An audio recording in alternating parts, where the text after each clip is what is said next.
Welcome back, everybody, to another weekly recap of what happened in the stock market. My name is Gav Blacksburg, aka Wolf Financial. I'm here with Evan from Stock MKT News on Twitter. As always, if you're enjoying these videos that we put out, make sure that you do give a subscribe to this channel and like the video. We appreciate it. Coming at you with free content week after week after week. Let's waste no time. Get right into the thick of it. Right here, we do have a heat map of the market that you can see. I think the main things that stick out is just tech having, most of tech at least, having a down week, a pullback after an incredible historic January, and then energy starting to see a rebound as people kind of left it for dead as crude made its way down to $80 per barrel. So let's look at some of these large stock performers and other pieces. Anything standing out to you, Evan? You hit it pretty well in that last one. This was the NASDAQ 100 QQQ, so basically tech. This was its first red week of 2023, showing how green it was, showing how good of a year it has been so far, and you can see that little bit of a pullback here. So that's really what's standing out for me. You can see some of the best performers. Truthfully, not too many names that I think a lot of people who are watching this video trade actively or invest in. I see that Warren Buffett Occidental towards the bottom and some energy names, as you just pointed out, but a little bit interesting there. And then when you look over at those worst performers, a couple more names that I think a lot of people watching this video might own are in here. So we got the Coinbase, which we in the last a couple of these videos, we've seen Coinbase has been the best performer on the year. And then we got names like Lucid, Block, Palantir, which has earnings on Monday, and a lot of other good stuff like that. Was there anything else in here that stood out to you? Oh, I also missed Google on there as well. But yeah. Yeah, Google down here. Yeah, the main thing was just that we saw a lot of energy names showing up back in here, up several percent. And then over here, Coinbase headlining the downside. This was a combination of the technicals just showing that it needed a pullback, as well as a lot of different news stories coming out that pounded Coinbase. There was Brian Armstrong, the CEO, talking about how the US is looking into banning staking. There was Kraken getting investigated. There's just a lot of things that have been happening within that interface. So that I think that's what caused it to be down almost 24% on the week. Rolling right through into the biggest earnings from the week, we had stuff like Chipotle, Enphase, and Uber, but we're going to focus on two of the bigger ones here, which are going to be, I believe, Disney and PayPal, right?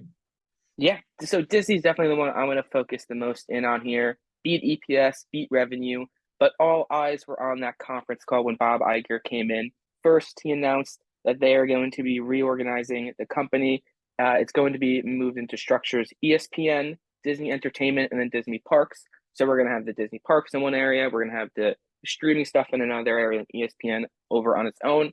And as a part of that, they're going to be looking to save over $5 billion in costs by laying off about 7,000 employees. So that was going on with a theme that's been in this market recently, and we'll touch on it more. But Disney laying off 7,000 employees.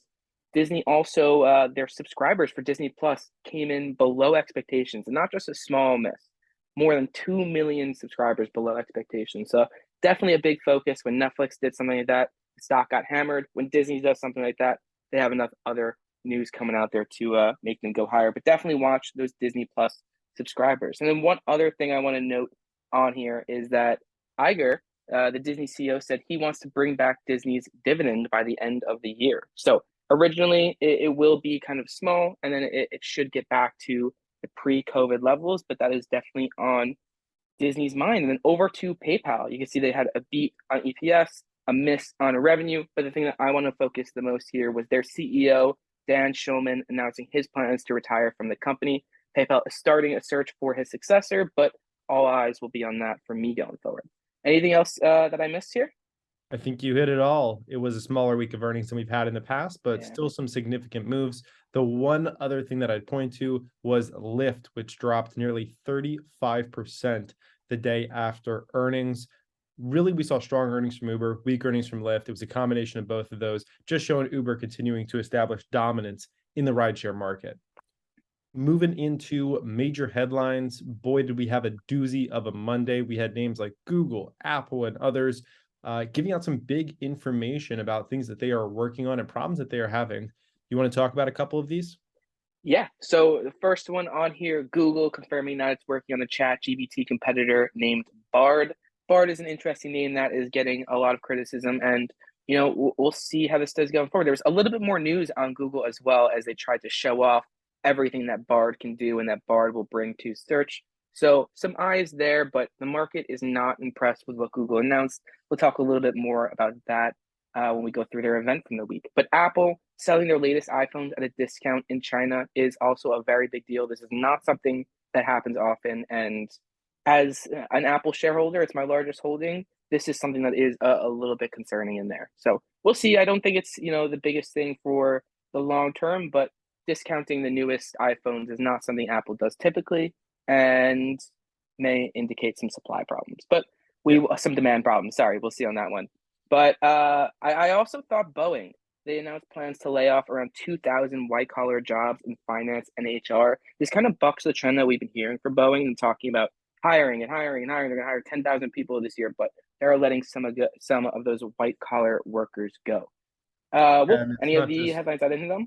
Yeah, and I think people like to say, oh, the people that are getting laid off are just complete excess, but right, these are different jobs that were in finance, some in HR, so hard to tell exactly who's crucial nowadays to these companies. Outside of that, zero crypto ads in the Super Bowl. That's probably about $50 million of marketing ads that will not happen. And then we also noted that Janet Yellen came out saying you don't have a recession when you have the lowest unemployment rate in 53 years.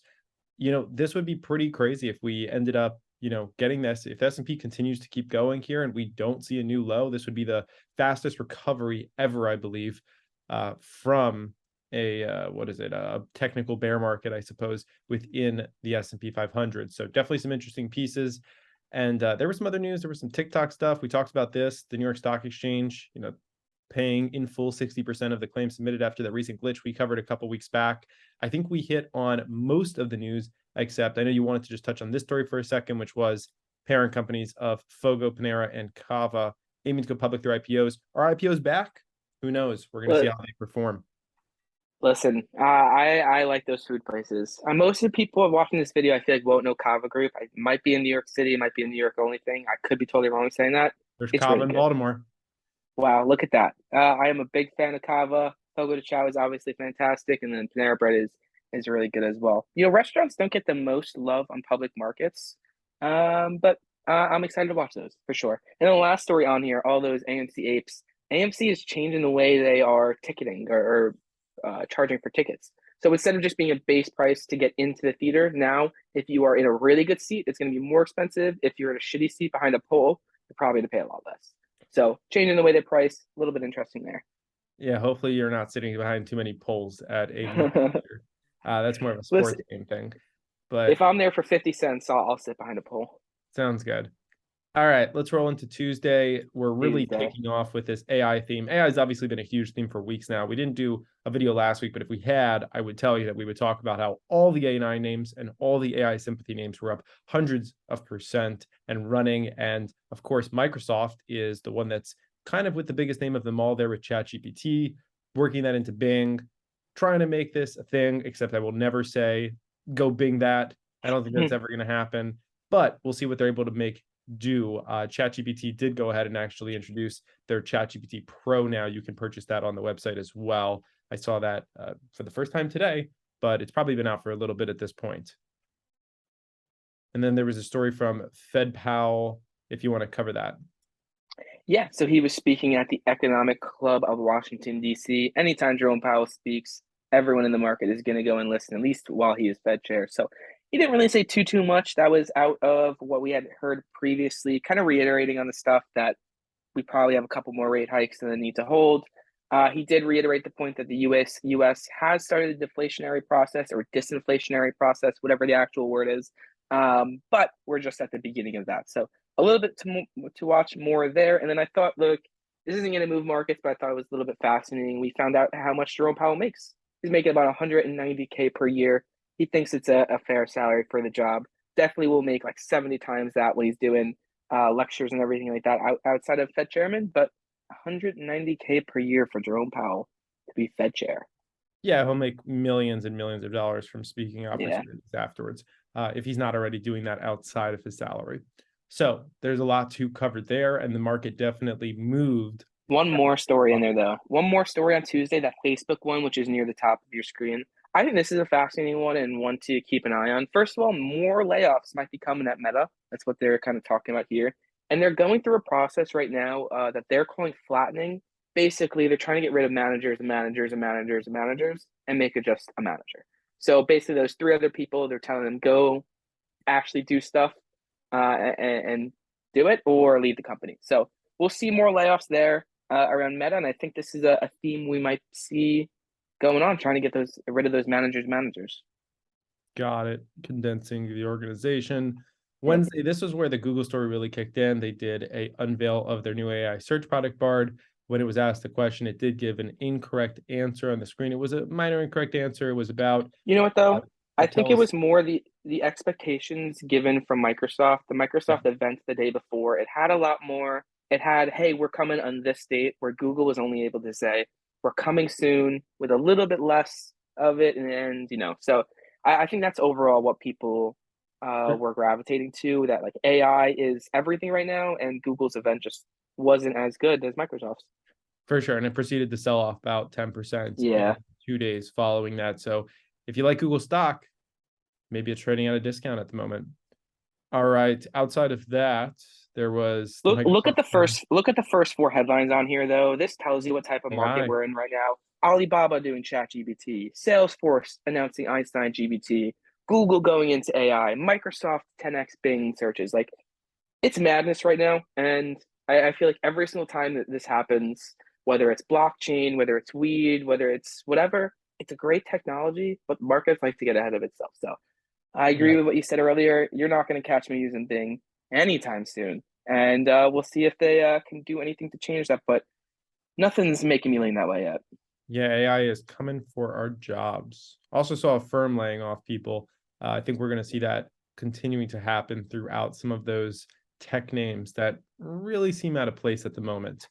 All right, Thursday, CPI for China. Take this one with a grain of salt. They're stating that it came in at 2.1% in line with expectations. Didn't really move markets or anything around those lines. And then you also wanted to hit on this Lucid story.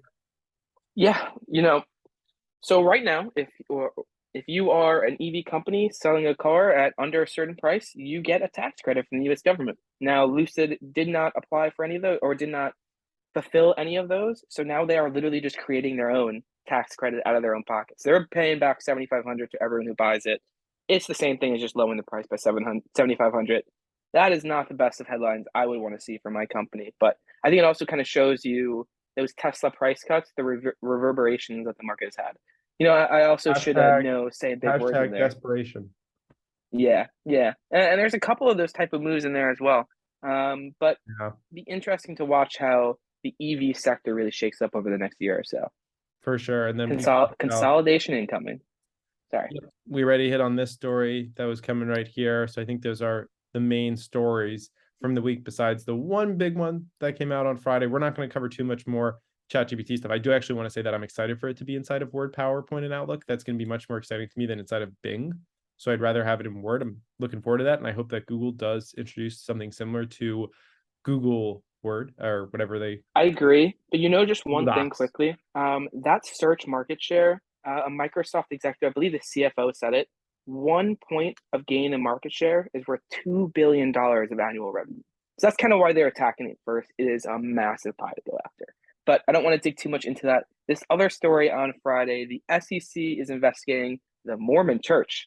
I wasn't expecting to see that one, but basically the SEC wants to see if the Mormon Church was keeping their portfolio a secret. Apparently, in 2019, a former employee revealed that they had $100 billion portfolio, which obviously, we track all this stuff. You have to do certain notifications and filings and everything like that. And it looks like the Mormon Church might have, or allegedly might have been going around it. So I think that's some interesting stuff to watch there.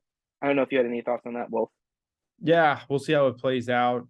There's also that Bed Bath and Beyond news. I think it was earlier in the week as well. We didn't cover it. They offered that offering, and so hard to tell how stocks react nowadays to bankruptcies, offerings, firings. They go all different types of ways. Zoom went up when they announced they were firing part of their workforce. Very difficult stock market to have a good understanding of in the short term, although most of these things tend to even out over the course of a few months to a year and make a lot more sense. But the one other thing I did think was interesting was Apple growing their workforce by 20%. in those years compared to the 100% increase at these, which is allowing Apple to not fire as many people now, Yeah. which is overall, I think, a little bit of a better look for them. They didn't, escalate everything so much. So I think that we covered all the major news stories from the week really, really well. Big theme for this week was clearly AI. What's happening next with AI?